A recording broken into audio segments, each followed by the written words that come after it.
Okay, we're at a system boiler today. It's an open vented with 17 radiators. So we've got the boiler there. There's already a filter fitted. So we'll have a look at that. And through here we have the cylinder cupboard. Now, got a pump on it. I'm going to take the pump off and get my connections on there. I've noticed there's a bypass. I'm going to cap that or do something with it to shut it down.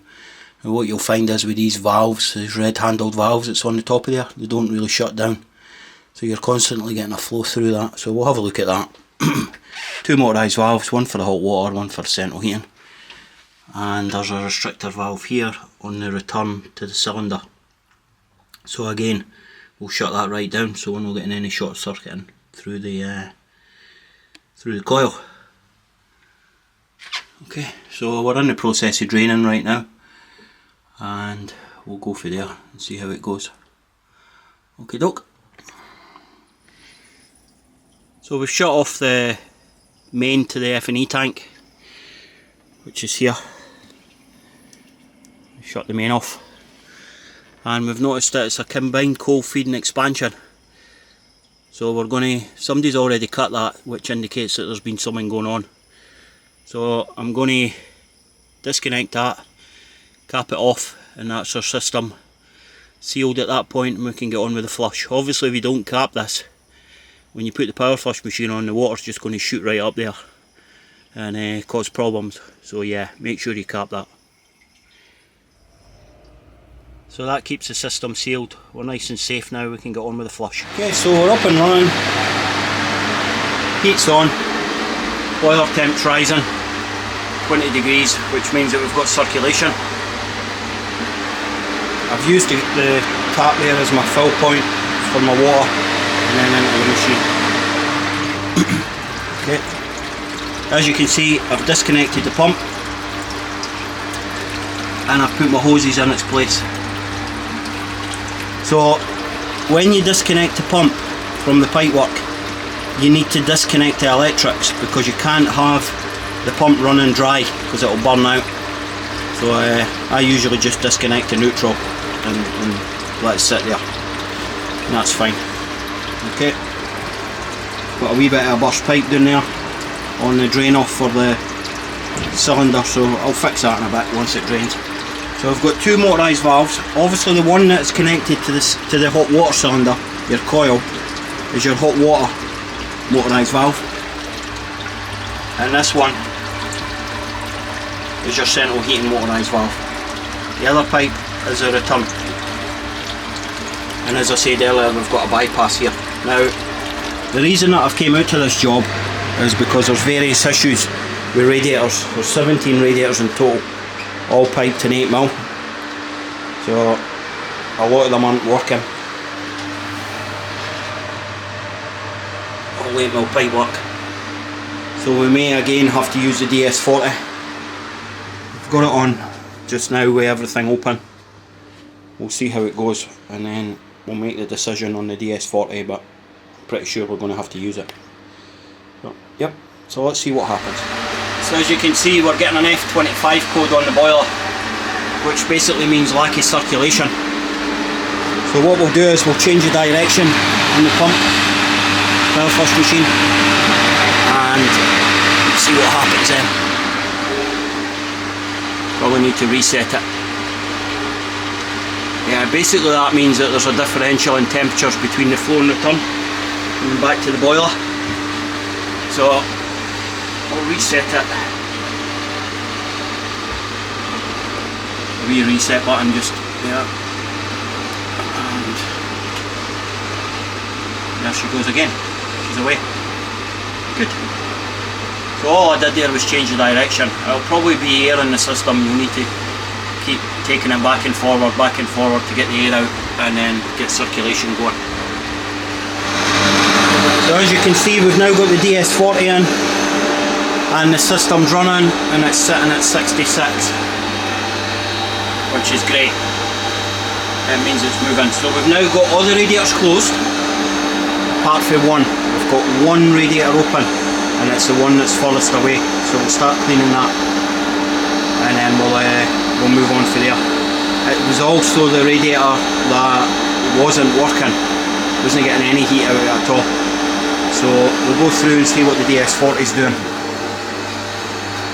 The DS40 sometimes works instantly. It's very good stuff.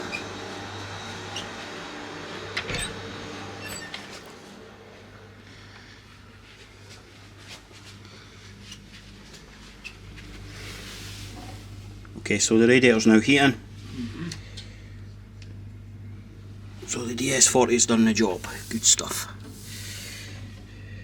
It's coming up to good temperature. The return's hot and the flow's hot, which means we'll get some. Okay, we're starting to get some really good circulation now. The boiler's firing, sitting at 69. Only got one radiator open as well, and it's a very small one, so the temperature isn't rising and the boiler's fired, which means circulation is good. So yeah, the DS40 has done the job. Good stuff. So we're on radiator 6 now, and we've still got 8 to do. So yeah, quite a big flush. So we're now going to start the cold flush. So we're going to dump out the dirty water and put in clean water. So currently I've got the water going in to the machine, you can see there, and I'm going to go to my machine and I'm going to go to the dump. So what you want to do is you want to just turn that on and off, so you're getting water coming through the hose.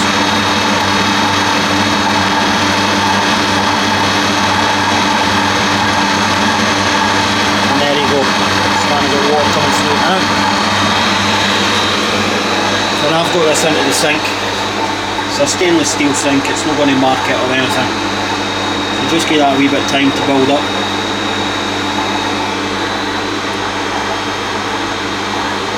So currently I've got every radiator closed apart from one. Boiler running. I'm going to take the thermostat on the boiler right down. That would have been up by now. Maybe need to put it on a wee bit more. There we go. Now start getting the flow coming up there. So in the meantime, what we'll do is we'll take the thermostat down on the boiler. Take it down to about 20. It only goes to 38, so that's fine.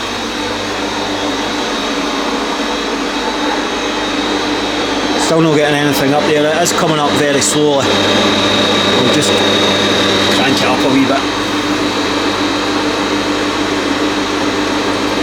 So as you can see, water coming out. It's full of chemicals basically. DS40. You need to make sure you get all of that out, because if you don't, it's going to create a major problem. It's very corrosive and it will cause issues. That's good. So you just do that for every radiator. Keep doing that until it's clean. Then we'll move on to the next one, and so on and so on. Okay, so I've got everything back together again. Now, the biggest problem you're ever going to have with an open vented system is air, every time. So what I do is, I open up the drain point and then I start filling the system. Now my reasoning behind that is that if you haven't got the cold feed free and running as it should, you're never going to fill the system. So you need to make sure that the cold feed is free. So as you can see, I've opened that drain point and I can hear the water running down. So we'll go outside and make sure it's running.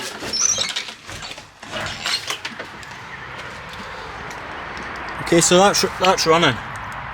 So you know that the cold feed is free. There isn't any air in the cold feed. So you can shut that off and start filling the system.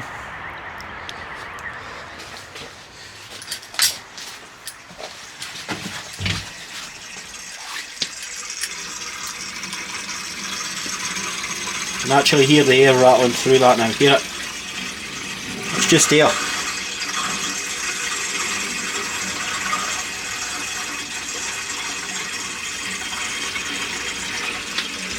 Let's go out and have a look at it now.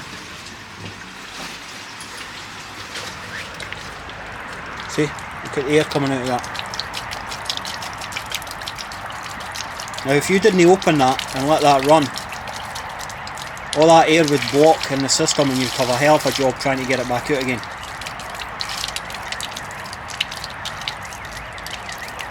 I'll go with that.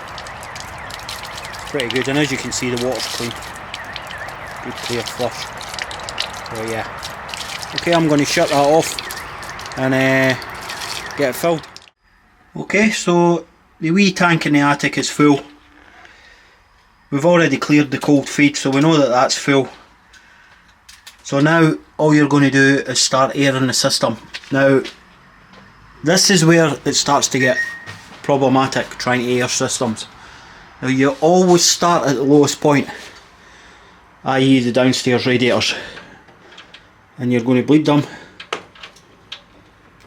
Now in theory these shouldn't have any air in them, which they have actually, but anyway, there you go. So we're going to air this, and we're going to go round every single radiator and air it, starting on the ground floor.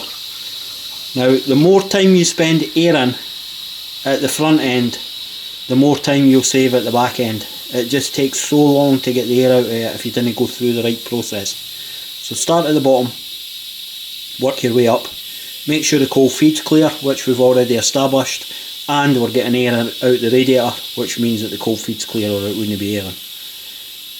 And hopefully by the time you get to the last radiator upstairs, you've got everything clear. So I'll come back once I've got every radiator filled up, and we'll get the system going, and I'll let you hear the noises that's going to come out of it with the air and things, and how you're going to clear it.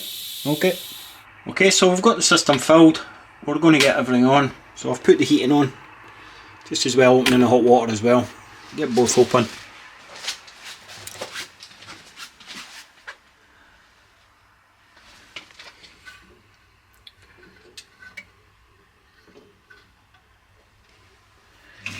And we're off. So you can hear the noise the pump's making.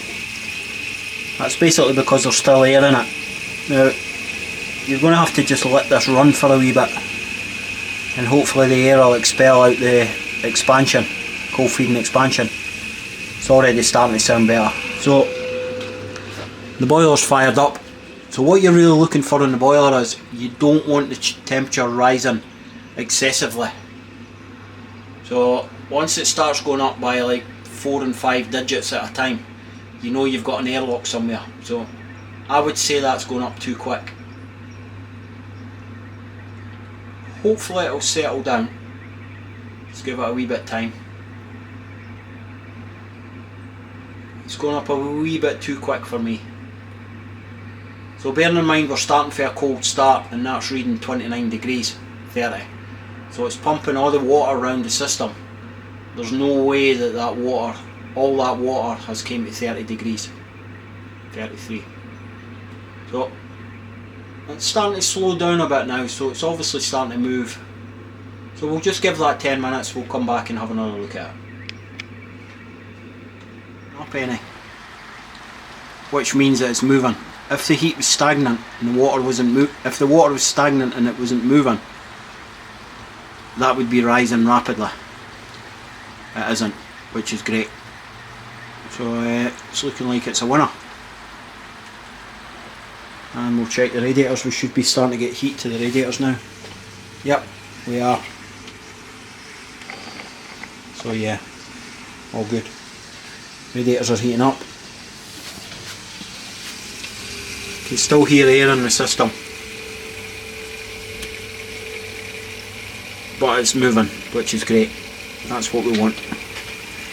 Didn't want any pipes getting excessively hot. It should all be running free. And the boiler, well, in the last 2 minutes it's only went up 1 degrees, which is perfect. It's exactly where you want it. Okay, that's us finished here, all good.